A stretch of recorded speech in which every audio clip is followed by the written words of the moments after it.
260까지.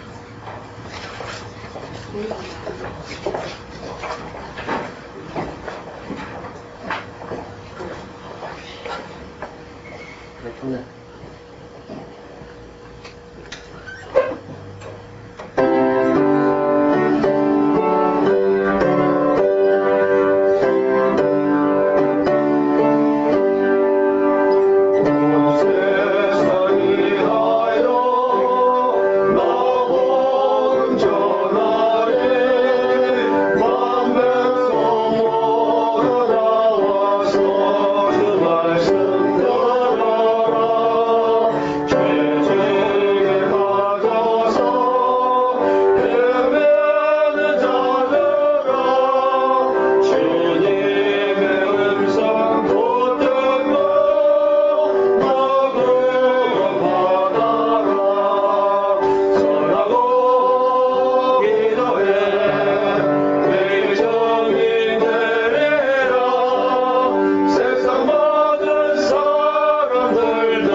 할렐루야. 우리 오늘도 하나님이 함께 하십니다. 죄송한 말씀이지만, 여성대회보다 남성대회가 찬양을 훨씬 잘하는 것 같아요. 아멘. 아침 성가대보다 훨씬 잘하는 것 같아요. 그래서 한 달에 한 번은 남자들 성가대를 했으면 좋을 것 같아요. 아주 우리 교회 이 남자분들이 굉장히 이 찬양을 잘합니다. 아침에 예술대회를 보면 이 소프라노와 알토가 음은 소프라노를 하는데 소프라노와 알토가 확실히 구별돼요. 그런데 우리 남자들은 아주 전부 다 이렇게 음의 이 음색이라고 할까 높이라고 할까 그것이 똑같은 것 같아요. 아주 잘합니다. 우리 박수 한번 치십시다. 남자들도 찬양을 하면 좋을 것 같아요. 오히려. 네. 자, 이제 미끼를 던져놨습니다. 우리 한국 사람들은요, 진도를 좋아합니다. 진도 나가는 걸 좋아해요. 그래서 진도를 나가야 돼요. 진도 나가지 않으면 깝깝하게 생각합니다. 얼마나 깝깝한지 몰라요. 진도 안 나가면. 학교에서도 수업 진도 안 나가면 깝깝하잖아요. 그런데 우리나라에서 제일 좋아하는 세계적인 목사님이 누군가면, 목회자들이 제일 좋아하는 세계적인 목사님이 이 로이드 존스라는 목사님입니다. 이분은 강해 설교가 얼마나 탁월한지 몰라요. 완전히 그분 강해 설교를 읽어보면요. 야, 어떻게 이런 내용이 나올 수 있느냐. 그렇게 할 정도로 아주 탁월합니다. 아마 한국 교회에 있는 목사님 서재에 로이드 존스 목사님의 설교집이 안 꼽혀 있는 목사님은 다 가짜입니다. 설교의 기본을 모르시는 분이야. 다 꼽혀가 있어요. 로이드 존스 그 정도로 유명하신 분입니다. 근데 제가 그분 로이드 존스의 이 로마서 강의를 샀습니다. 로마서 강의를 샀는데요. 처음에 못 모르고 샀어요. 못 모르고 샀는데 처음에 서점에 가니까 뭐 2권인가 3권인가 있더라고요. 그래서 샀죠. 샀는데 페이지가 장작 한 권당 한 500페이지예요. 500페이지인데 글씨가 얼마나 잔잔한지 일반 우리 책으로 따지면 한 700페이지 되는 글씨예요. 700페이지면 엄청 두껍습니다. 그런데 제가 그걸 8권을 샀거든요. 나중에 더 사게 돼가지고 8권을 샀는데 몇 장까지 나갔느냐. 로마서 8장까지 나갔어. 로마서가 전체가 16장이야. 그런데 8권이면 돈이 지금 벌써 10만원이 넘는 돈이에요, 그게. 그런데 로마서 8장까지밖에 안 나갔더라니까요. 야, 도대체 로마서 하나를 가지고 얼마나 이거 울게 먹는지 몰라. 그러면 막 곰국을 끓여 먹더만. 곰국을 끓여 먹어. 아예. 곰국은 원래 곰국은요 5번을 끓여야 진국이 나온대요. 근데 지금 이 소들은 이 사료를 먹기 때문에 3번 이상 못 끓이도록 되어 있답니다. 원래 이렇게 야생소는 5번을 끓일 때에 그때 진국이 나온대요. 원래 야생소는. 근데 지금 다 사료 줘가지고 3번 이상 끓여 먹고 나면 국물이 안 나온답니다. 그분은 완전히 곰국을 끓여 먹더라고. 8권을 샀는데 그것도 이렇게 두꺼운 책이야. 글자도 얼마나 작은지 몰라. 8권을 샀는데 글쎄 로마서 8장밖에 안 나갔다니까 이게. 이야, 그거 읽다가 숨 넘어가는 줄 안다니까.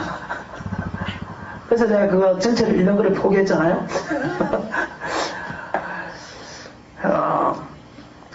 그런데 우리나라 사람들은 로마서 그 정도 건수가 되려면 이게 해도 5년에서 10년 이상 하신 거예요. 로마서 하나를 가지고 설교를.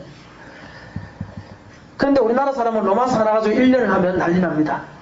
진도 안 나가면 할 게 없으니까 울어먹는다 이렇게 나와요. 우리나라 사람은. 근데 그분은 로마서 하나를 가지고 8장을 가지고 8권의 책을 썼다.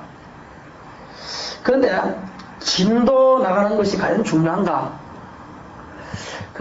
영인이를 공부를 가르치면서요. 이렇게 문제를 이렇게 풀도록 만듭니다. 풀도록 만들고 틀린 거를 이제 다시 그거 써서 같이 복습을 해요. 같이 보면 너 알겠지?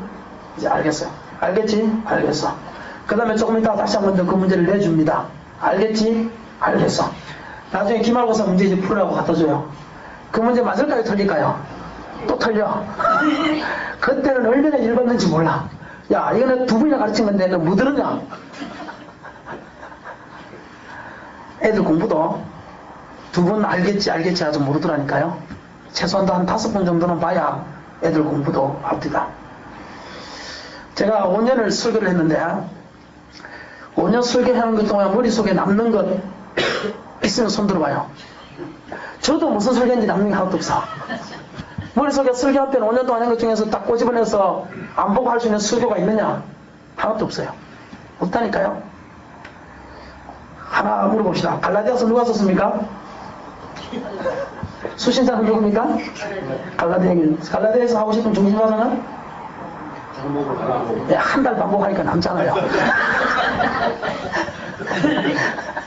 5년 동안 해도 하나도 안 남는데 한 달을 반복하니까 남는 게 있잖아. 이게 금도를 배운 목사님이 그럽니다. 자기 아들이 사춘기 때 워낙 반항심이 많아서 아들을 데리고 금도 도장을 갔답니다. 근데 아들을 투구하고 그때 모래시계 할 때인데 한참 금도가 유행했잖아요.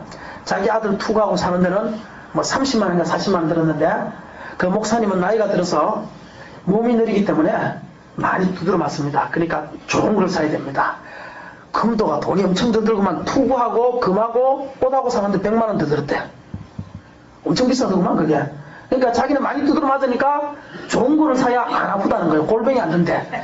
그래서 그거를 해가지고 3년을 배웠는데 3년 동안 1단을 못 땄답니다. 왜냐하니까 주일날 단시험을 보니까 주일날 단시험을 보는데 3년 동안은 1단을 못 땄대요. 근데 3년 동안 그분이 배운 게 뭐냐면은 머리, 허리, 팔목. 따라합시다. 머리, 허리, 팔목. 다 외웠죠? 다 외웠잖아요. 3년 동안 배운 게 그거 3가지래. 3년 동안 맨날 가면은 머리, 허리, 팔목, 머리, 허리, 팔목. 그것만 가지고 3년을 배웠다는 거야. 3년 동안 기본 자세 이상은 안 나간다는 거예요. 금도에서는. 그 기본이 중요하기 때문에 기본 자세 이상은 안 나간다. 이번에 서울 올라가서 짱구 엄마를 만났는데, 그 짱구 엄마가 이제 옛날에 내가 가르친 청년이에요. 근데 짱구 엄마라는 사람을 만났는데, 왜 짱구 엄마냐 그러면 그 아들이 별명이 짱구야. 그래서 짱구 엄마라고 자기 스스로가 그렇게 지은 것 같아. 그래서 짱구 엄마를 만났는데 살이 많이 빠졌더라고. 그래서 내가 살이 어떻게 해서 빠졌냐고 물으니까 금도를 1년을 했대. 금도를. 여자분이. 그래서 금도를 1년에 하고 살이 빠졌다는 거예요. 그래서 제가 그랬죠. 금도 1년 했으면 보자. 어디까지 나왔냐. 머리, 허리, 팔목. 그 정도는 알겠구나. 그렇게 깜짝 놀래가지고. 진짜 자기 1년 동안 배운 거는 머리, 허리, 팔목밖에 없거든. 그러니까 그분은 내가 금도를 아주 많이 배운 사람으로 알더라니까. 1년 배우면 그 정도지 뭘까지 더 나았겠어? 그래서 나중에 궁금해하기에 내가 이야기를 해줬지. 내가 배운 게 아니고 3년 배운 분이 이야기하는데 머리, 허리, 팔목밖에 안 나가더라. 진도를. 이야기를 해주니까 그때서 이해를 합니다. 3년 동안 줄기차게 배운 것은 머리, 허리, 손목. 금도의 가장 기본이라네. 그게 안 되면 다른 건 다 안 된다는 거야. 우리는 성경의 기본 교리를 며칠 만에 배웁니까? 교회에서 보통 일반적인 교회에서 새신자 들어오면 몇 주 과정이죠? 4주 과정이죠? 4주 만에 우리는 기본 교리 다 끝나요. 그러니까 10년이 되든 20년이 되든 남는 게 아무것도 없는 거예요. 몇 주 만에 배웠기 때문에? 4주 만에 배웠기 때문에. 이 뭔가 문제가 있다. 뭔가 문제가 있다. 우리는 기초를 튼튼히 해야 된다. 제가 탁구를 치다가 포기한 이유가 있습니다. 뭔지 아십니까? 저는 기초를 안 배웠어요. 탁구를. 그냥 혼자서 탁구장 가서 배웠어요. 그러니까 이게 어느 정도 실력이 딱 올랐으니까 그 다음부터 늘지를 않아요. 그 자리에서 딱 멈춰버려요. 그리고 나이가 들고 몸이 늦어지니까 실력이 줄어요. 옛날에 나한테 졌던 애들이 2년만 배우면 나를 차고 올라와요. 아이고 이러다가 내가 맹꼴찌 되겠다 해서 안 배우잖아. 지금 안 가잖아. 차라리 옛날 실력을 갖다가 그들이 머릿속에 기억하고 있는 게 낫지. 내가 그래서 이상한 목사하고 안 치려고 그랬는데 옛날 실력을 머릿속에 기억하고 있는 게 낫지. 괜히 그거 쳤다가 주면 이게 망신살이거든. 그래서 웬만하면 내가 지금 탁구 안 치려고 옛날에 나한테 쳤던 사람하고는 이 기초가 없으니까 어느 정도 올라가면 거기서는 제자리에서 멈춰버리든지 내려앉든지 둘 중에 하나지 더 이상 올라가지 않더라 이겁니다. 여러분 교육은 반복입니다. 우리가 반복해야 교육이 된다. 영성 세미나도 마찬가지지 않습니까? 이야기 들어보면 뭐 지난달에 했던 거 똑같은 이야기 보면 뭐 별 다른 내용도 없어. 또 설교 시간 다 했던 내용이야 보면. 그런데도 그 3년을 배우고 앉아있어야 된대. 야, 참 이거 그게 뭡니까? 반복을 통해서 지식의 전달이 아니라 삶을 그렇게 살도록 만들어주겠다. 그거예요. 그 영성 세미나의 목적이 뭐냐? 지식 전달이 아니라 뭡니까? 자기가 가르치는 그 삶대로 사는 삶을 만들어주겠다. 3년 동안. 다른 건 놓을 거 기대하지 마십시오. 했던 것도 하고 했던 것도 하고 했던 것도 합니다. 제가 예언합니다.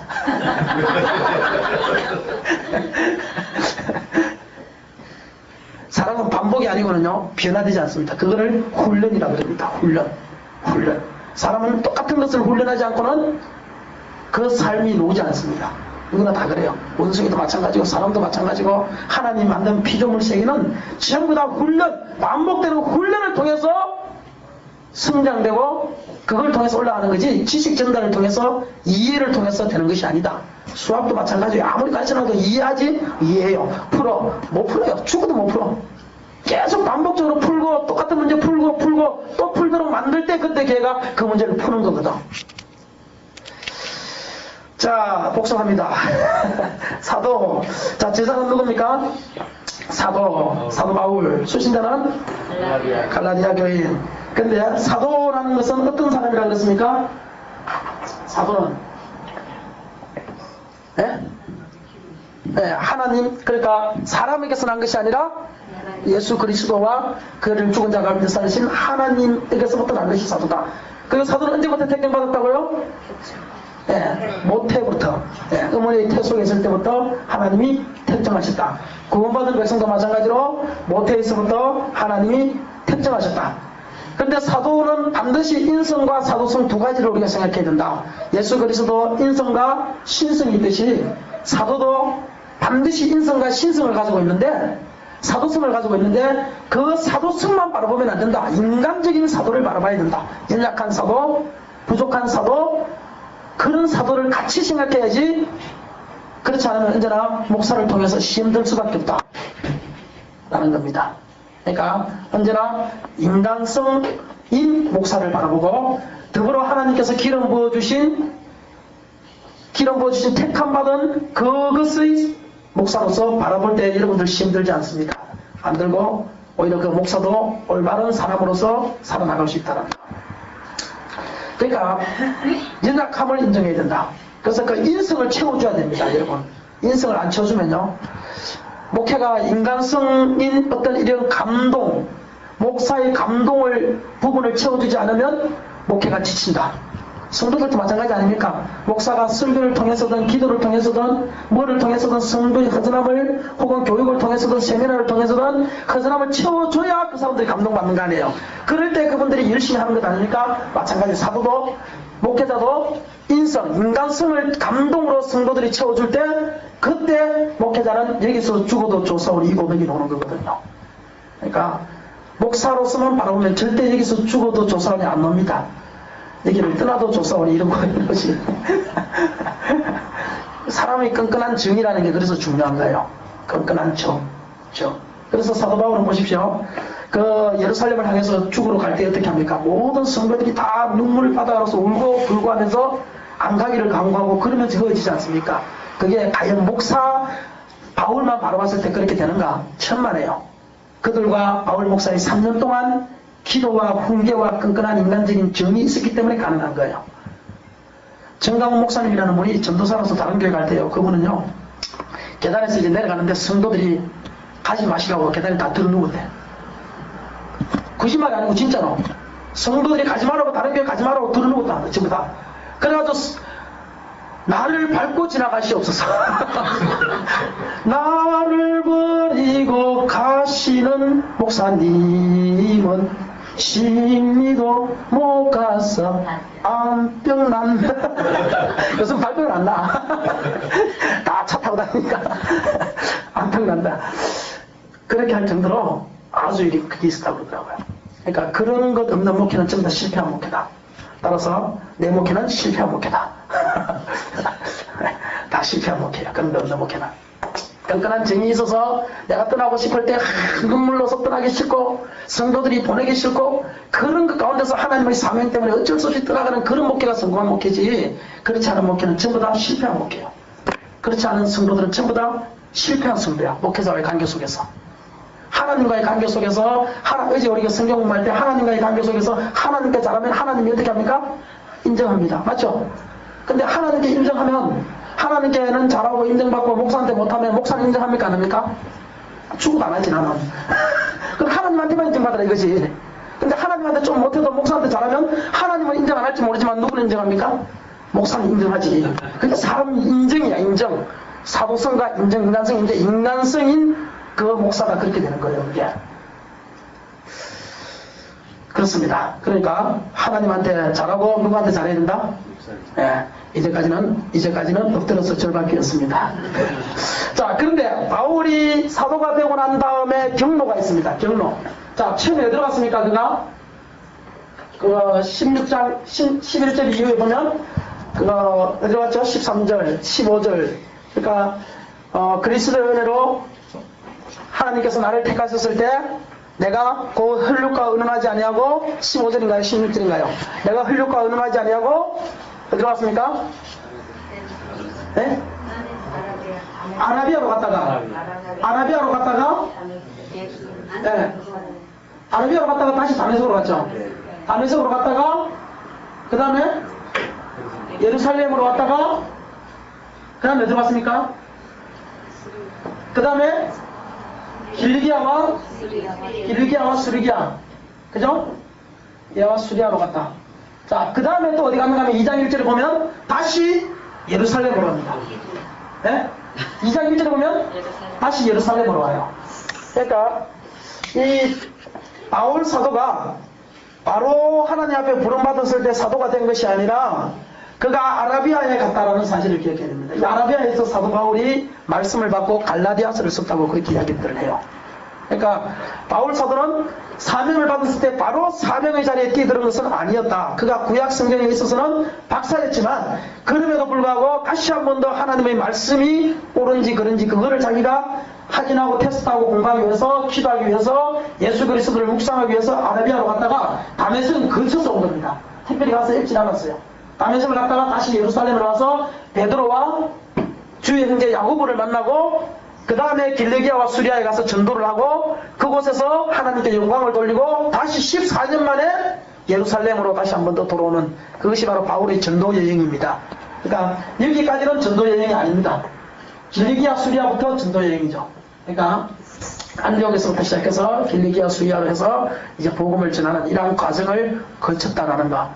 자, 그런데 우리 오늘은 이 사도와 경로, 이건 우리가 이제는 다 기억할 때고요. 오늘은 우리가 중점적으로 복음과 다른 복음에 대해서 우리가 몇 가지만 한번 보고자 합니다. 복음, 다른 복음. 자, 계속 제가 반복하는 말이 복음과 다른 복음인데, 자, 다른 복음, 지금 다른 복음은 성경에서 말하는 다른 복음은 저주받을 복음입니다. 그죠? 그런데 지금 여기서 말하는 다른 복음은 저주받을 복음이 아니라 그냥 잘못된 복음으로 이렇게 이해를 하시면 되겠습니다. 자, 복음과 다른 복음의 차이가 뭐냐? 자, 복음은 어떤 겁니까? 첫 번째, 복음이라고 하면 뭐니 해도 무엇을 따라야 됩니까? 성령. 이거는 누가 모르고도 성령의 법을 따라야 된다, 복음은. 복음은 언제나 성령께서 역사하셔요, 성령께서. 성령을 떠난 복음은 절대 없습니다. 성령. 내가 살아도 성령의 역사 가운데 성령의 다스림을 통해서 구원도 성령을 통해서 하나님의 자녀가 되는 것도 성령을 통해서 성령을 다스림을 통해서 전부 다 성령의 임재 가운데서 성령을 통해서 우리가 이 복음을 나눌 수 있다. 그러면 다른 복음은 성령과 반대되는 것이 뭐겠습니까? 사단. 네? 사람을 쫓는 건 아예 복음도 아니죠. 율법을 쫓는 것은 다른 복음입니다. 지금 여기서 말하는 성경에서 말하는 여기서 말하는 건 율법주의입니다. 갈라디아 율법주의. 다른 복음을 사도 바울이 저주받아야 된다라고 말하는 것은 갈라디아 율법주의를 이야기합니다. 그러니까 율법을 따라서 교회 안에서 살아가야 된다라고 하는 사람은 반드시 저주받아야 된다라고 바울 사도는 기록하고 있는 겁니다. 그러니까 성령을 반대는 율법입니다. 그러니까 내가 율법으로 사느냐 성령으로 사느냐 그거를 반드시 우리가 짚고 넘어가야 된다. 근데 우리 한국에는요, 율법은 따르지 않습니다. 지금 뭐를 따르는가? 내가 율법입니다. 내가 율법. 내가 율법을 다른 말로 하면 내가 복음입니다. 내가 복음. 우리 한국에 있는 모든 지금 제도와 모든 여러분들이 신앙생활 했던 것은 전부 다 내가 율법이에요. 내가 율법. 이 율법은 아닙니다. 왜 아니냐? 만약에 이 율법을 지킨다면 여러분들이 교회 올 때 자가용 운전해가지고 오죠. 그렇지 않습니까? 자가용 운전하는 건 전부 다 율법이 다 걸리는 겁니다. 운전하면 안 돼요. 절대 자가용 운전하면 안 됩니다. 가스불 켜잖아요? 절대 이 율법을 따르면 가스불 켜면 안 돼요. 한국교회는 율법은 없습니다. 이해하시겠습니까? 한국교회 아무도 율법 지키는 사람 없습니다. 나는 율법을 지켜야 된다고 말하지만 그 사람 아무도 율법 지키는 사람 아무도 없습니다. 다만 무슨 율법입니까? 내가 율법입니다. 성경하고 다른 내가 율법이에요. 자기가 기준인 율법이고 자기가 신앙생활에 온 그 과거의 율법이고 또 선배들에게 배웠던 그 율법일 뿐이지 성경적인 율법은 지금 아무것도 없다라는 거예요. 남아있는 게 없습니다. 여러분, 한국 지금 남자들이 할례를 하죠. 할례 하지 않습니까? 할례가 뭡니까? 할례. 포경수술이 할례입니다. 자, 한국 애들 포경수술 합니다. 근데 한국 사람은 기독교인이든 비기독교인이든 전부 다 할례를 받습니다. 참 이 복인지 안 복인지 모르겠는데, 근데 이 갈라디아서의 말 따지면 할례를 받는 게 잘못됐다 그렇게 나와요. 구원받기 위해서 할례 받는 게 잘못됐다 그래요. 그런데 중요한 것은 뭐냐?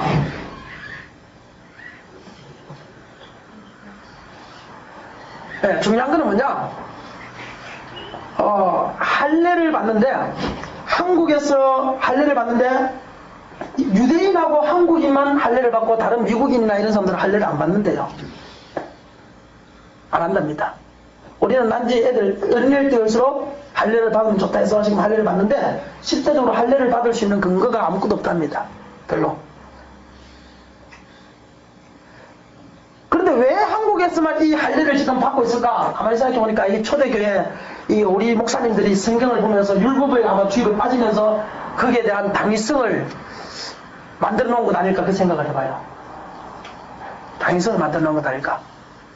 그래서 나이 들어서라도 할례를 안 받으면 창피해서 할례를 받아야 되는 이런 분위기 풍토를 만들어 놨 겁니다. 그러니까 사실은 할례라는 것은 없습니다. 이걸 통해서 이것도 내가 복음이에요. 내가 복음입니다. 우리 한국에서 받는 할례는.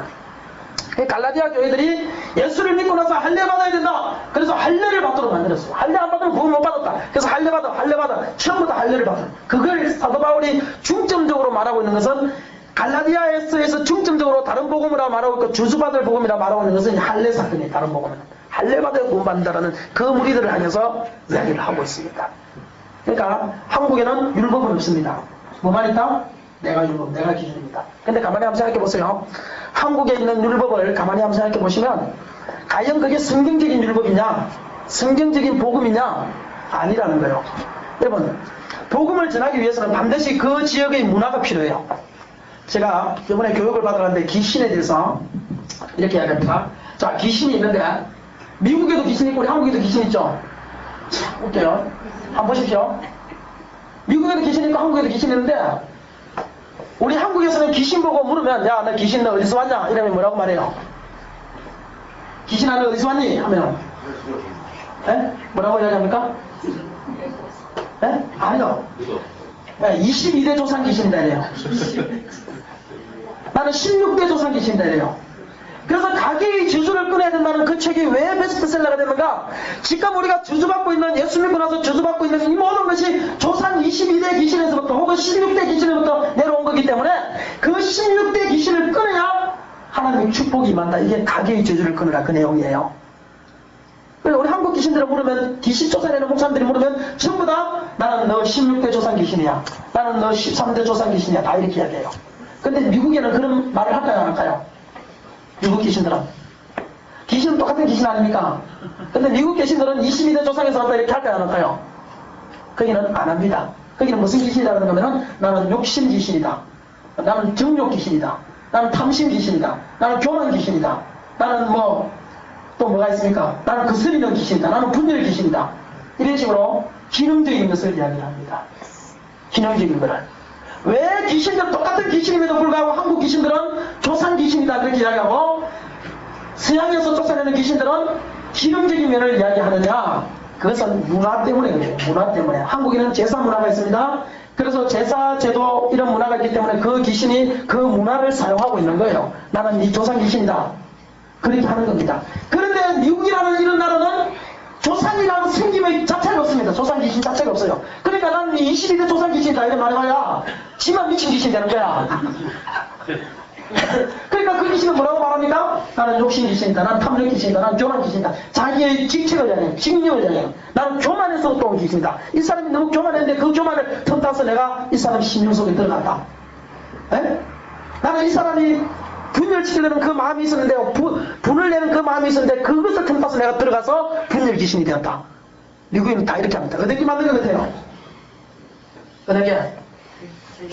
미국 귀신이 맞는데. 근데 중요한 건 뭐냐면은 미국에서 귀신을 쫓아내던 목사님이 한국에 와서 이제 개척교회를 하면서 귀신을 쫓아냈는데 그 목사님 앞에서는 어떤 귀신을 이야기했을까요?